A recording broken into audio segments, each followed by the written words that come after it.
ಜಯನಗರದ East ಎಂಡ್ನಲ್ಲಿ ನಿನ್ನೆ ರಾತ್ರಿ ಬೃಹತ್ ಮರವೊಂದು ಆಟೋದ ಮೇಲೆ ಬಿದ್ದಿತ್ತು. ಆಟೋ ಕಂಪ್ಲೀಟ್ ಆಗಿ ಜಖಮ್ ಆಗಿದ್ರೆ ಆಟೋ ಚಾಲಕ ಪವಾಡದಂತೆ ಪಾರಾಗಿದ್ದ. ಆಟೋ ಯಾವ ರೀತಿಯಾಗಿ ಜಖಮ್ ಆಗಿದೆ ಅನ್ನೋ ದೃಶ್ಯವನ್ನು ಕೂಡ ನೋಡ್ತಾ ಇರೋದು. ಬೃಹತ್ ಮರ ಇದು ಈಸ್ಟ್ ಎಂಡ್ನಲ್ಲಿ ನಡೆದಿರುವಂತಹ ಘಟನೆ. ನಿನ್ನೆ ಸಂಜೆ ಭಾರಿ ಮಳೆ ಇತ್ತು. ಈ ಒಂದು ಸಂದರ್ಭದಲ್ಲಿ ಸಂಜೆ 7 ಗಂಟೆ ಸುಮಾರಿಗೆ ಈ ಒಂದು ಆಟೋ ಚಾಲಕ ಏನಿದ್ದಾನೆ ಈ ಭಾಗದಲ್ಲಿ ಬರ್ತಾನೆ. ನಿಮಗೆ ಒಂದು ರೆಡ್ ಕಾರ್ ಏನಿದೆ ಅಲ್ಲಿ ಗ್ರಾಹಕರನ್ನು ಇಳಿಸಿ ಅಲ್ಲಿಂದ ಬರ್ತಾ ಇದ್ದ. ಇನ್ನೇನು 2-3 ಹೆಜ್ಜೆ ಅಷ್ಟೇ, ಅಲ್ಲಿಂದ ಕೇವಲ ಒಂದು 10 ಮೀಟರ್ ಬಂದಿದೆ. ಅಷ್ಟರಲ್ಲಿ ಬೃಹತ್ ಆಗಿರುವಂತಹ ಮರ ಆಟೋದ ಮೇಲೆ ಬಿದ್ದಿರುವಂಥದ್ದು. ನಿಮಗೆ ಆಟೋ ಚಾಲಕನನ್ನು ಕೂಡ ನೋಡ್ತಾ ಇರ್ಬೋದು, ಅಸಹಾಯಕರಾಗಿ ನಿಂತಿದ್ದಾರೆ. ಆಟೋ ಚಾಲಕ ಈ ರೀತಿ ಅಸಹಾಯಕರಾಗಿ ಕೂರಲು ಕಾರಣ ಕೂಡ ಇದೆ. ಈತ ಮೂಲತಃ ಚಿಕ್ಕಮಗಳೂರು ಮೂಲದವರು. ಕುಟುಂಬದಲ್ಲಿ ಈ ಹಿಂದೆ ಕೋವಿಡ್ ಸಮಯದಲ್ಲಿ ತನ್ನ ತಂದೆ ಹಾಗೂ ತನ್ನ ಸಹೋದರಿಯನ್ನು ಕಳ್ಕೊಂಡಿರ್ತಾರೆ. ತಾಯಿ ಮಾತ್ರ ಇರ್ತಾರೆ. ತಾಯಿಯನ್ನು ಈ ಒಂದು ಆಟೋದಲ್ಲಿ ದುಡಿದು ಸಾಕ್ತಾ ಇರ್ತಾರೆ.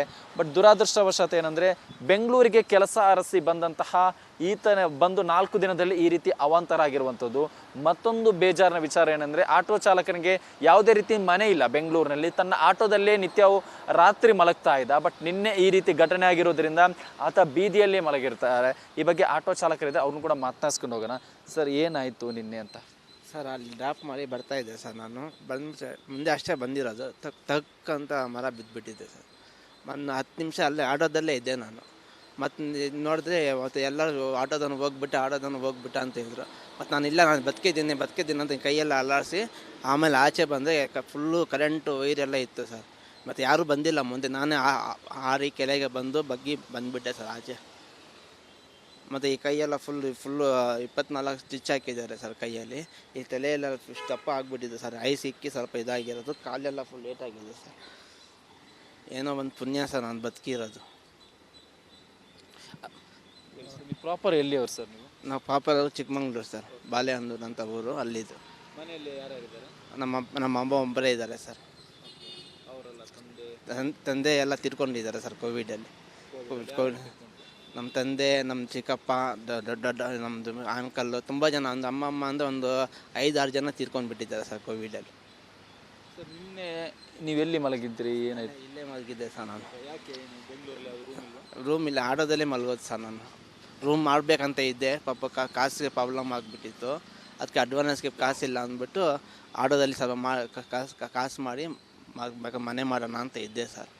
ಅಷ್ಟು ಬೇಗ ಹಿಂಗಾಗೋಯ್ತು. ನಮ್ಮ ಊರಿಂದ ಬಂದು 2 ದಿವಸ ಆಯಿತು ಸರ್, 2-3 ದಿವಸ ಆಯಿತು ಸರ್ ಬಂದು. ನಾನು ಚಿಕ್ಕಮಗಳೂರಿನಿಂದ ಇಲ್ಲಿ ಬಂದು ಅದು ಮುಂಚೆ ಆಟೋ ಓಡಿಸ್ತಾಯಿದ್ದೆ. LPG ಸಿಗ್ತಾ ಇಲ್ಲ ಅಂದ್ಬಿಟ್ಟು ಗಾಡಿ ನಿಲ್ಲಿಸ್ಬಿಟ್ಟು ಊರಿಗೆ ಹೋಗಿದ್ದೆ ಸರ್ ನಾನು. ಇದು ಆಟೋ ಚಾಲಕರ ನೋವಿನ ನುಡಿ. ಕ್ಯಾಮರಾ ಪರ್ಸನ್ ಕೃಷ್ಣ ಜೊತೆ ಸತ್ತಾರ್, ರಿಪಬ್ಲಿಕ್ ಕನ್ನಡ, ಬೆಂಗಳೂರು. ಜಯನಗರದ ಈಸ್ಟ್ ಎಂಡ್ನಲ್ಲಿ ನಿನ್ನೆ ರಾತ್ರಿ ಬೃಹತ್ ಮರವೊಂದು ಆಟೋದ ಮೇಲೆ ಬಿದ್ದಿತ್ತು. ಆಟೋ ಕಂಪ್ಲೀಟ್ ಆಗಿ ಜಖಮ್ ಆಗಿದ್ರೆ ಆಟೋ ಚಾಲಕ ಪವಾಡದಂತೆ ಪಾರಾಗಿದ್ದ. ಆಟೋ ಯಾವ ರೀತಿಯಾಗಿ ಜಖಮ್ ಆಗಿದೆ ಅನ್ನೋ ದೃಶ್ಯವನ್ನು ಕೂಡ ನೋಡ್ತಾ ಇರೋದು. ಬೃಹತ್ ಮರ ಇದು ಈಸ್ಟ್ ಎಂಡ್ನಲ್ಲಿ ನಡೆದಿರುವಂತಹ ಘಟನೆ. ನಿನ್ನೆ ಸಂಜೆ ಭಾರಿ ಮಳೆ ಇತ್ತು. ಈ ಒಂದು ಸಂದರ್ಭದಲ್ಲಿ ಸಂಜೆ 7 ಗಂಟೆ ಸುಮಾರಿಗೆ ಈ ಒಂದು ಆಟೋ ಚಾಲಕ ಏನಿದ್ದಾನೆ ಈ ಭಾಗದಲ್ಲಿ ಬರ್ತಾನೆ. ನಿಮಗೆ ಒಂದು ರೆಡ್ ಕಾರ್ ಏನಿದೆ ಅಲ್ಲಿ ಗ್ರಾಹಕರನ್ನು ಇಳಿಸಿ ಅಲ್ಲಿಂದ ಬರ್ತಾ ಇದ್ದ. ಇನ್ನೇನು 2-3 ಹೆಜ್ಜೆ ಅಷ್ಟೇ, ಅಲ್ಲಿಂದ ಕೇವಲ ಒಂದು 10 ಮೀಟರ್ ಬಂದಿದೆ. ಅಷ್ಟರಲ್ಲಿ ಬೃಹತ್ ಆಗಿರುವಂತಹ ಮರ ಆಟೋದ ಮೇಲೆ ಬಿದ್ದಿರುವಂಥದ್ದು. ನಿಮಗೆ ಆಟೋ ಚಾಲಕನನ್ನು ಕೂಡ ನೋಡ್ತಾ ಇರ್ಬೋದು, ಅಸಹಾಯಕರಾಗಿ ನಿಂತಿದ್ದಾರೆ. ಆಟೋ ಚಾಲಕ ಈ ರೀತಿ ಅಸಹಾಯಕರಾಗಿ ಕೂರಲು ಕಾರಣ ಕೂಡ ಇದೆ. ಈತ ಮೂಲತಃ ಚಿಕ್ಕಮಗಳೂರು ಮೂಲದವರು. ಕುಟುಂಬದಲ್ಲಿ ಈ ಹಿಂದೆ ಕೋವಿಡ್ ಸಮಯದಲ್ಲಿ ತನ್ನ ತಂದೆ ಹಾಗೂ ತನ್ನ ಸಹೋದರಿಯನ್ನು ಕಳ್ಕೊಂಡಿರ್ತಾರೆ. ತಾಯಿ ಮಾತ್ರ ಇರ್ತಾರೆ. ತಾಯಿಯನ್ನು ಈ ಒಂದು ಆಟೋದಲ್ಲಿ ದುಡಿದು ಸಾಕ್ತಾ ಇರ್ತಾರೆ. ಬಟ್ ದುರಾದೃಷ್ಟವಶಾತ್ ಏನಂದರೆ ಬೆಂಗಳೂರಿಗೆ ಕೆಲಸ ಅರಸಿ ಬಂದಂತಹ ಈತನ ಬಂದು 4 ದಿನದಲ್ಲಿ ಈ ರೀತಿ ಅವಾಂತರ ಆಗಿರುವಂಥದ್ದು. ಮತ್ತೊಂದು ಬೇಜಾರಿನ ವಿಚಾರ ಏನಂದರೆ ಆಟೋ ಚಾಲಕನಿಗೆ ಯಾವುದೇ ರೀತಿ ಮನೆ ಇಲ್ಲ ಬೆಂಗಳೂರಿನಲ್ಲಿ. ತನ್ನ ಆಟೋದಲ್ಲೇ ನಿತ್ಯವೂ ರಾತ್ರಿ ಮಲಗ್ತಾ ಇದ್ದ. ಬಟ್ ನಿನ್ನೆ ಈ ರೀತಿ ಘಟನೆ ಆಗಿರೋದ್ರಿಂದ ಆತ ಬೀದಿಯಲ್ಲೇ ಮಲಗಿರ್ತಾರೆ. ಈ ಬಗ್ಗೆ ಆಟೋ ಚಾಲಕರಿದೆ, ಅವ್ರನ್ನ ಕೂಡ ಮಾತನಾಡಿಸ್ಕೊಂಡು ಹೋಗೋಣ. ಸರ್, ಏನಾಯಿತು ನಿನ್ನೆ ಅಂತ? ಸರ್, ಅಲ್ಲಿ ಡ್ರಾಪ್ ಮಾಡಿ ಬರ್ತಾಯಿದ್ದೆ ಸರ್. ನಾನು ಮುಂದೆ ಅಷ್ಟೇ ಬಂದಿರೋದು. ತಕ್ ಅಂತ ಮರ ಬಿದ್ದುಬಿಟ್ಟಿದ್ದೆ ಸರ್. 10 ನಿಮಿಷ ಅಲ್ಲೇ ಆಟೋದಲ್ಲೇ ಇದ್ದೆ ನಾನು. ಮತ್ತು ನೋಡಿದ್ರೆ ಮತ್ತು ಎಲ್ಲರೂ ಆಟೋದನ್ನು ಹೋಗ್ಬಿಟ್ಟ ಅಂತ ಹೇಳಿದ್ರು. ಮತ್ತು ನಾನು ಬದುಕಿದ್ದೀನಿ ಅಂತ ಕೈಯೆಲ್ಲ ಅಲ್ಲಾಡಿಸಿ ಆಮೇಲೆ ಆಚೆ ಬಂದರೆ ಫುಲ್ಲು ಕರೆಂಟು ವೈರೆಲ್ಲ ಇತ್ತು ಸರ್. ಮತ್ತು ಯಾರೂ ಬಂದಿಲ್ಲ ಮುಂದೆ. ನಾನೇ ಹಾರಿ ಕೆಳಗೆ ಬಂದುಬಿಟ್ಟೆ ಸರ್ ಆಚೆ. ಮತ್ತು ಈ ಕೈಯೆಲ್ಲ ಫುಲ್ಲು 24 ಸ್ಟಿಚ್ ಹಾಕಿದ್ದಾರೆ ಸರ್ ಕೈಯಲ್ಲಿ. ಈ ತಲೆಯೆಲ್ಲ ದಪ್ಪ ಆಗಿಬಿಟ್ಟಿದೆ ಸರ್. ಐ ಸಿಕ್ಕಿ ಸ್ವಲ್ಪ ಇದಾಗಿರೋದು. ಕಾಲೆಲ್ಲ ಫುಲ್ ಏಟಾಗಿದೆ ಸರ್. ಏನೋ ಒಂದು ಪುಣ್ಯ ಸರ್ ನಾನು ಬದುಕಿರೋದು. ಪ್ರಾಪರ್ ಎಲ್ಲಿ ಅವ್ರು ಸರ್ ನೀವು? ನಾವು ಪಾಪರು ಚಿಕ್ಕಮಂಗ್ಳೂರು ಸರ್, ಬಾಳೆಹೊನ್ನೂರು ಅಂತ ಊರು, ಅಲ್ಲಿದ್ದು. ಮನೆಯಲ್ಲಿ ಯಾರ್ಯಾರಿದ್ದಾರೆ? ನಮ್ಮ ಅಮ್ಮ ಒಬ್ಬರೇ ಇದ್ದಾರೆ ಸರ್. ಅವರೆಲ್ಲ ತಂದೆ ತಂದೆ ಎಲ್ಲ ತೀರ್ಕೊಂಡಿದ್ದಾರೆ ಸರ್ ಕೋವಿಡಲ್ಲಿ. ಕೋವಿಡ್ ನಮ್ಮ ತಂದೆ, ನಮ್ಮ ಚಿಕ್ಕಪ್ಪ, ದೊಡ್ಡ ನಮ್ಮದು ಅಂಕಲ್ಲು, ತುಂಬ ಜನ, ಒಂದು ಅಮ್ಮಮ್ಮ ಅಂದರೆ ಒಂದು 5-6 ಜನ ತೀರ್ಕೊಂಡ್ಬಿಟ್ಟಿದ್ದಾರೆ ಸರ್ ಕೋವಿಡಲ್ಲಿ. ಸರ್ ನಿನ್ನೆ ನೀವೆಲ್ಲಿ ಮಲಗಿದ್ರಿ, ಏನಾಯ್ತು? ಇಲ್ಲೇ ಮಲಗಿದ್ದೆ ಸರ್ ನಾನು. ಯಾಕೆ ಬೆಂಗಳೂರಲ್ಲಿ ರೂಮ್ ಇಲ್ಲ, ಆಟೋದಲ್ಲೇ ಮಲಗೋದು ಸರ್ ನಾನು. ರೂಮ್ ಮಾಡಬೇಕಂತ ಇದ್ದೆ, ಪಾಪ ಕಾಸಿಗೆ ಪ್ರಾಬ್ಲಮ್ ಆಗಿಬಿಟ್ಟಿತ್ತು. ಅದಕ್ಕೆ ಅಡ್ವಾನ್ಸ್ಗೆ ಕಾಸಿಲ್ಲ ಅಂದ್ಬಿಟ್ಟು ಆಟೋದಲ್ಲಿ ಸ್ವಲ್ಪ ಕಾಸು ಮಾಡಿ ಮನೆ ಮಾಡೋಣ ಅಂತ ಇದ್ದೆ ಸರ್. ಅಷ್ಟು ಬೇಗ ಹಿಂಗಾಗೋಯ್ತು. ನಮ್ಮ ಊರಿಂದ ಬಂದು 2 ದಿವಸ ಆಯಿತು ಸರ್, 2-3 ದಿವಸ ಆಯಿತು ಸರ್ ಬಂದು. ನಾನು ಚಿಕ್ಕಮಗಳೂರಿಂದ ಇಲ್ಲಿ ಬಂದು ಅದು ಮುಂಚೆ ಆಟೋ ಓಡಿಸ್ತಾಯಿದ್ದೆ. LPG ಸಿಗ್ತಾ ಇಲ್ಲ ಅಂದ್ಬಿಟ್ಟು ಗಾಡಿ ನಿಲ್ಲಿಸ್ಬಿಟ್ಟು ಊರಿಗೆ ಹೋಗಿದ್ದೆ ಸರ್ ನಾನು. ಇದು ಆಟೋ ಚಾಲಕರ ನೋವಿನ ನುಡಿ. ಕ್ಯಾಮರಾ ಪರ್ಸನ್ ಕೃಷ್ಣ ಜೊತೆ ಸತ್ತಾರ್, ರಿಪಬ್ಲಿಕ್ ಕನ್ನಡ, ಬೆಂಗಳೂರು. ಜಯನಗರದ ಈಸ್ಟ್ ಎಂಡ್ನಲ್ಲಿ ನಿನ್ನೆ ರಾತ್ರಿ ಬೃಹತ್ ಮರವೊಂದು ಆಟೋದ ಮೇಲೆ ಬಿದ್ದಿತ್ತು. ಆಟೋ ಕಂಪ್ಲೀಟ್ ಆಗಿ ಜಖಮ್ ಆಗಿದ್ರೆ ಆಟೋ ಚಾಲಕ ಪವಾಡದಂತೆ ಪಾರಾಗಿದ್ದ.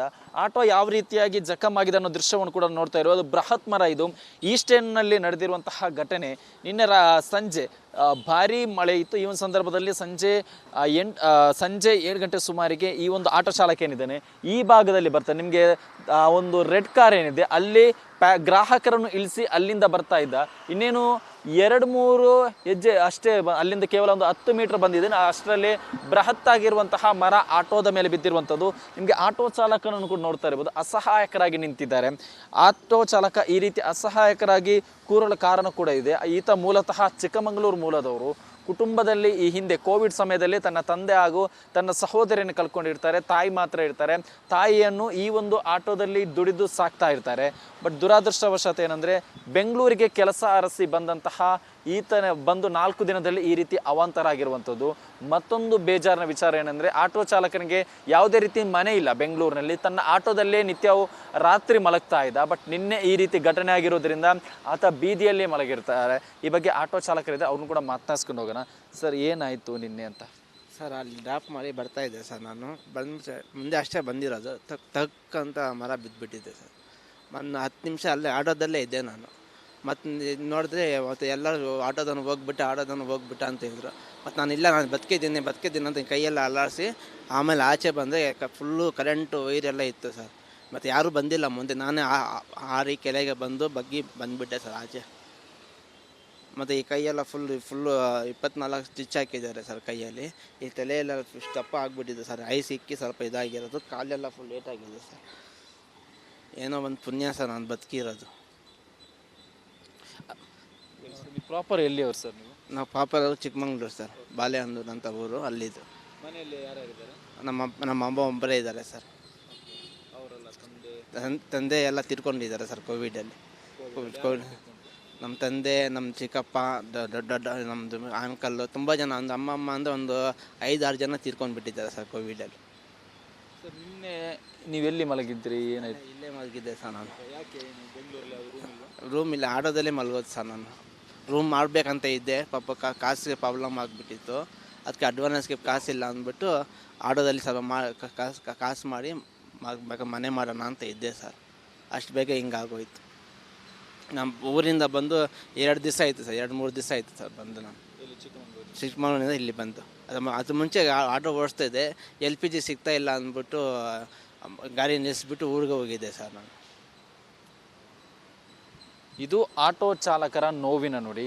ಕ್ಯಾಮರಾ ಪರ್ಸನ್ ಕೃಷ್ಣ ಜೊತೆ ಸತ್ತಾರ್, ರಿಪಬ್ಲಿಕ್ ಕನ್ನಡ, ಬೆಂಗಳೂರು.